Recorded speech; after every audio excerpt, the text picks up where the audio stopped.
Hi, I'm Mellisa Smith. Hi, I'm Serena Halstead. And I'm Spencer Ziegler, and welcome to Data Lit. Not only that, but welcome to our last episode in this data literacy set of series that we've had this year. How's it feel to be at the end? Bittersweet. Yeah. Serena? Good information, and I'm just basking in all this knowledge that I've been learning about data literacy. Yeah, I've really enjoyed going through it. And this year we kind of split the data literacy episodes into two pots. At first, we had the Working with Data series, where we looked at defining data literacy, looking at different types, how to communicate, overcome obstacles. I made you all talk baseball with me in a transition show. You're still, I think, a little bitter for that, but I enjoyed it at least.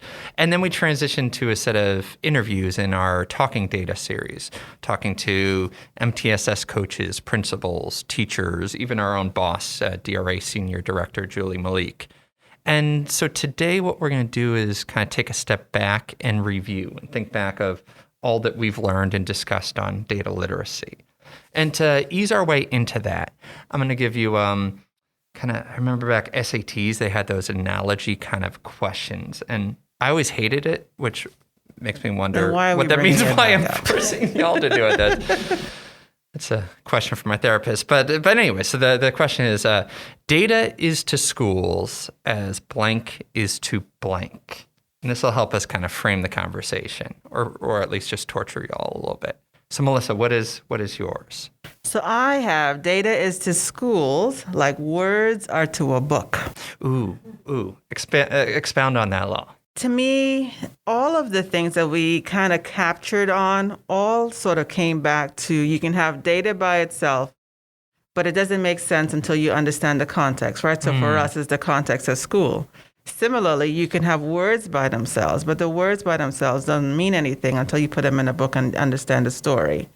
So that's why that analogy made sense for me. Like data and the relationship between data and schools, you have to understand the context. Similarly, with the words in a book, the words by themselves mean nothing, but it's the story behind it that kind of makes it come alive. I love that. That's wonderful. Serena, what do you got? So data is the schools, like effective instructional practice is the student's outcome. What do you mean by that? That's interesting. So if the instruction is right, we're going to make the assumption that students are going to be successful. And we know that there are some good practices and poor practices, but providing that we're choosing the most effective ones, then we are going to make the assumption that students are going to be successful based on the strategies that we use. Okay. That's a good connection. Yeah, it's that kind of input-output. Yeah. And it's kind of what I was thinking for mine as well. So I have data is to schools like food is to humans. Yeah. Regardless, you're eating something. Schools are relying on data. But the question is, what's the data? What's the food? Am I just eating Lucky Charms for every meal? Hopefully not. That's gonna. I might want to, but that's not going to have the effect that I kind of want to. And you have to think about, what data, just like you think about what food. You have to think about the how, the when, to whom, the needs, the kind of those things. One person might need more iron. One person might be lactose intolerant. All those kind of things you have to consider when you're thinking about that input. And same thing with data. So we started, way back. When did we begin recording? Probably September or so. I think we probably began recording and plan this. And we kind of began with one definition in an episode, Serena, that you were hosting. And we defined data literacy as the ability to source, interpret, and communicate data in context. And what we're going to do in this takeaways episode is we're going to look at each of these three elements: source, interpret, and communicate. And we're going to chat about just what's one takeaway we have for each of those elements. So the first one then is sourcing data. Serena, what is your takeaway from sourcing data? So my takeaway from sourcing data comes from Principal Aaron Marsing from East Millbrook Middle. I think the real purpose of data is to influence change. And so if that's what we're doing with it, then you have to be aware, conscious, and intentional about the questions you ask, because you have to know where you're wanting to shift something. And if you're going to use the data to actually make a shift and a change, then you have to know the right question to ask. He focused on asking right questions. And if we're going to be sourcing data, just to look at what data is possible to use, we need to have the right questions. Going further, I looked at a note from Edward Hodnett, and he says, if you don't ask the right questions, you don't get the right answers. And I'm sure we all can relate to that. We are looking for an answer, but the question that we ask was just not what the person is understanding.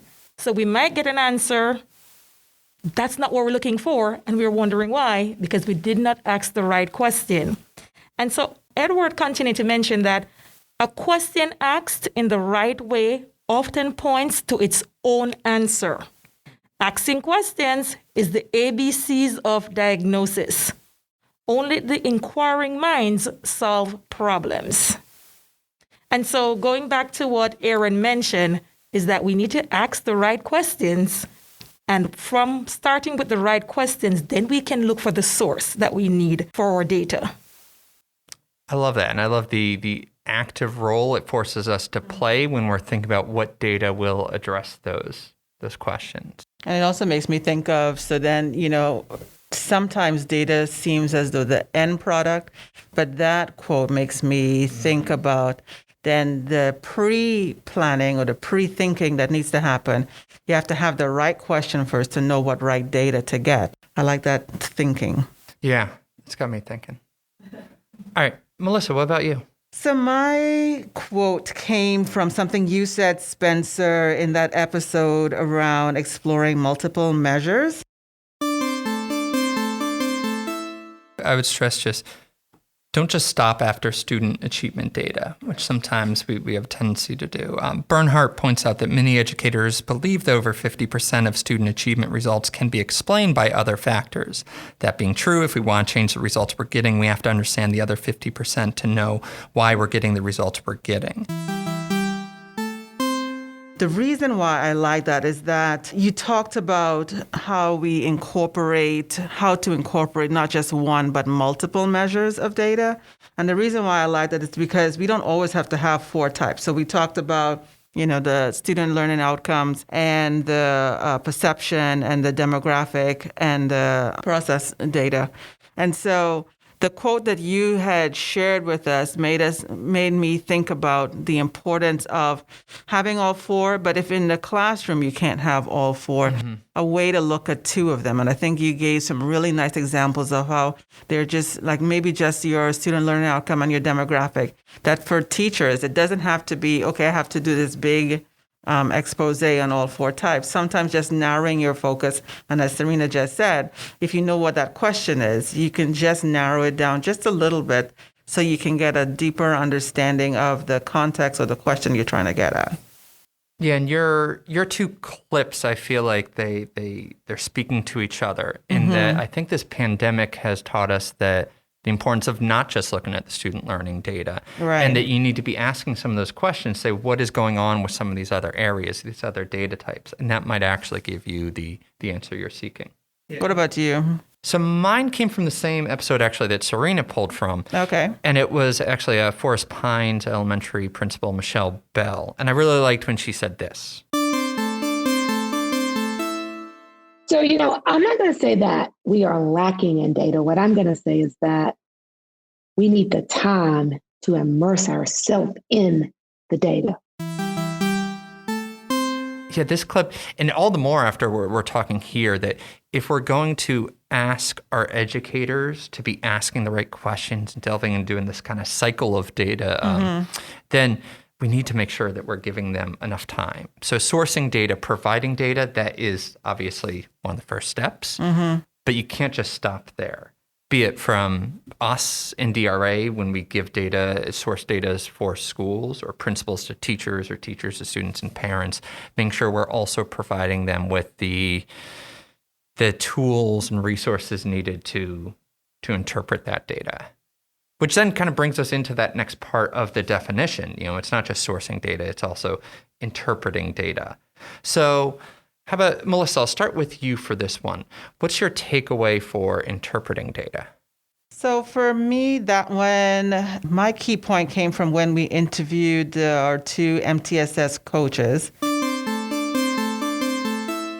And finally, the last thing you do is give it some time and then go back and look at it and say, is it working?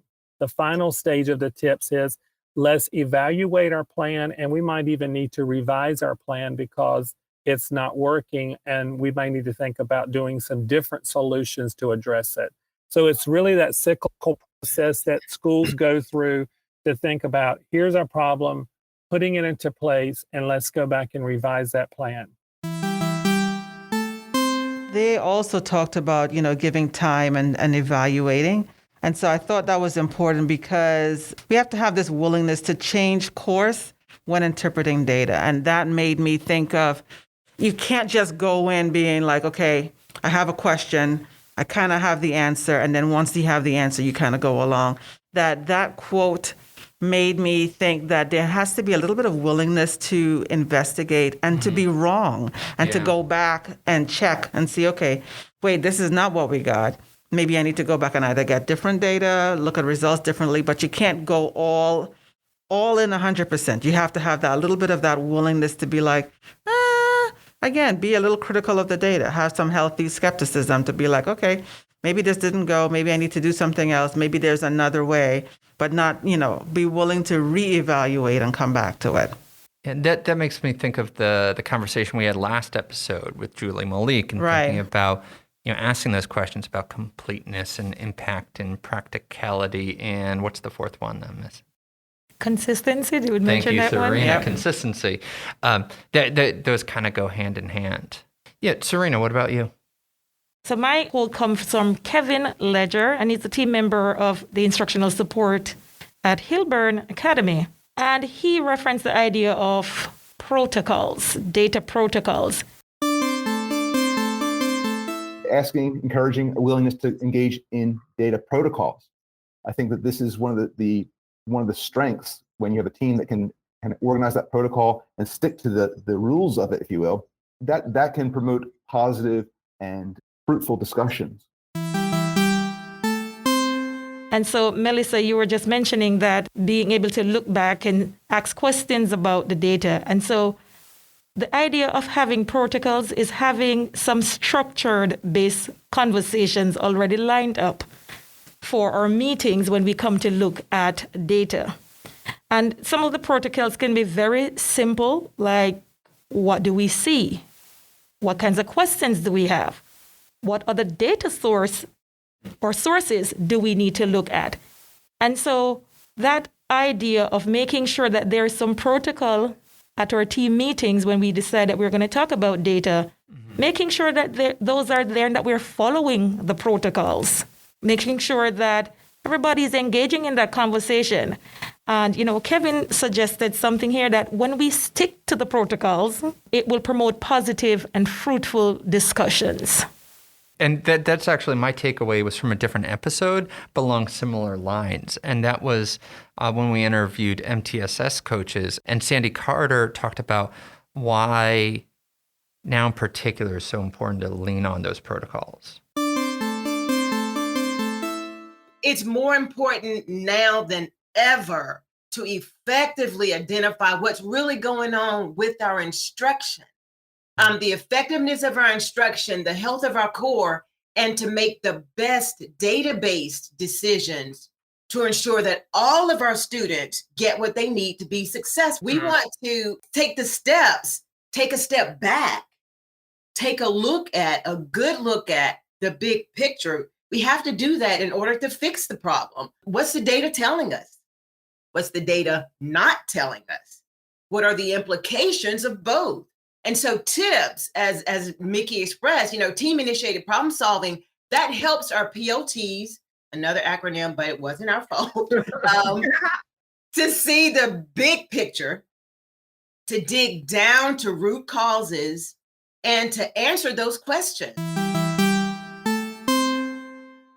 And I think there's another example of just the pandemic shining a light on areas that we really have always needed to focus on, always needed to work on, but all the more so when we have these huge needs. I think that's where protocols can be really beneficial. It forces us to take time and go about this in a kind of objective way that's going to minimize some of our biases. So any other thoughts on interpreting data? No, I think, like you said, once you have a protocol, it might be time consuming, but in the end, it kind of also gives you that safety to, you get in a routine of something that you're always doing. So it's time consuming on the front end, but it provides that safety and framework the more you start to use it.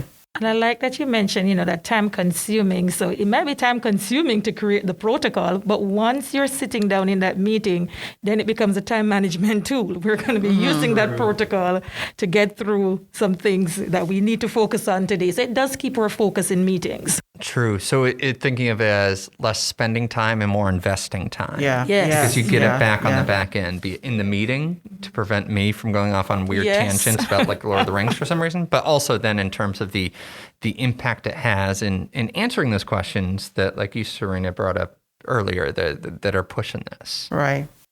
So then the last part of the definition is communicating data. So at this point, we've sourced it. We've found the data that addresses the questions. We've interpreted it, figuring out what it does and does not say. But then it's about communicating it to stakeholders. Serena, what was your takeaway for this area? So from our episode, How to Talk About Data, we had looked at the article, 5 Good Ways to Talk About Data. And we were talking, Mellisa in particular, we took on the topic about shared responsibility. Data is a shared responsibility because, again, I think this whole we-ness, it takes a village like that. That's a core of one of my philosophies when I'm in the classroom, right? Or even when I'm working here, it takes a village. So if I do a more we-centered approach, not just in my day-to-day work, inside the classroom or outside of the classroom, I think that goes a long way in how we get work done. In terms of communicating the data, we have to communicate the data to parents, to our students, and to the staff. And so going back to the idea, for example, a teacher, if the data is a shared responsibility of everyone, it's not just knowing the data that is happening in my classroom, but also knowing the data that is happening within or on the grade level. You're supposed to be able to share some information about your school performance as it relates to data and be even confident to talk about it because you know what is going on and you're a part of what happens as a result of getting data that we have. Yeah, that's kind of thinking of schools as this macroorganism that everybody is a part of. And going back to, Mellisa, a quote that you referred to earlier this episode, that it's more than just student learning data, that you have to look at all those. I think that helps us to see how data is this shared responsibility. And that might actually help with my takeaways from that same episode. And for me, it was when we were talking about how conversations about data should engender trust rather than suspicion. One of those norms that I mentioned that is really helpful in building that spirit of trust is assuming positive intentions. And the other good piece of advice that I once heard is when you are trying to build relationships and build that trust between teachers, don't wait for data. Like your data conversation shouldn't be the first time you're doing that. Like it's about being intentional about building that relationship and building that climate of trust outside of data conversations. Perhaps one of the ways you can do that is actually by showing that it is a shared responsibility, that it isn't just about, oh, this is only about me as an instructor, that this is going to be something that is used just to judge me. But when you think of it more communally, maybe that does help so that you can communicate data effectively. Mellisa, what was your takeaway for communicating data?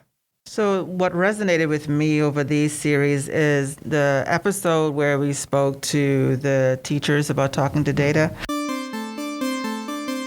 I think it's really important to celebrate with the children and making sure that they know we're all here for the same reason. We want them to be successful and we want to celebrate growth no matter how small or how large. So celebrating classroom growth is great, as well as celebrating individual student data, whether that be with a piece of candy or whether that be with a positive note home, or, teachers are so creative in the way a sticker, just all the things that kids love, but most importantly, having them understand that the data isn't just about the numbers, that it's about them being successful and making growth.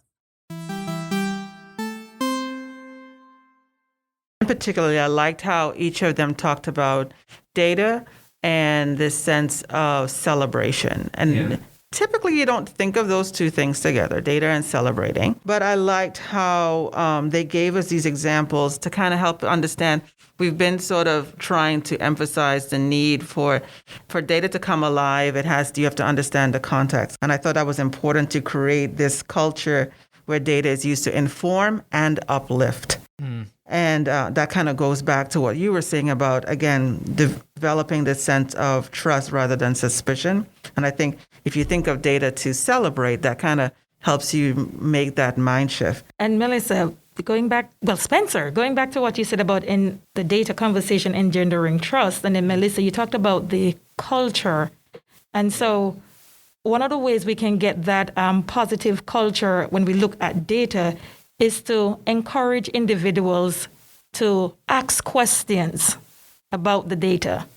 And then ask questions without having any fear of being reprimanded for asking the question. Yeah. Right? And if they're not going to be feeling fearful, then they will ask.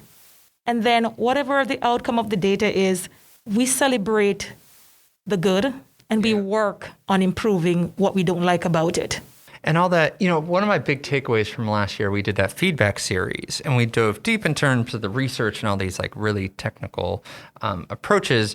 And yet the main takeaway was ultimately it's about the relationships, right? Between the person giving the feedback and the person receiving it. And it's probably the same here too, as we talk about how you communicate, how you interpret it, how within a community you take shared responsibility, how important trust is, that the relationships at the core between those working together with the data is going to be key. And that starts well before you've sourced the data. Correct.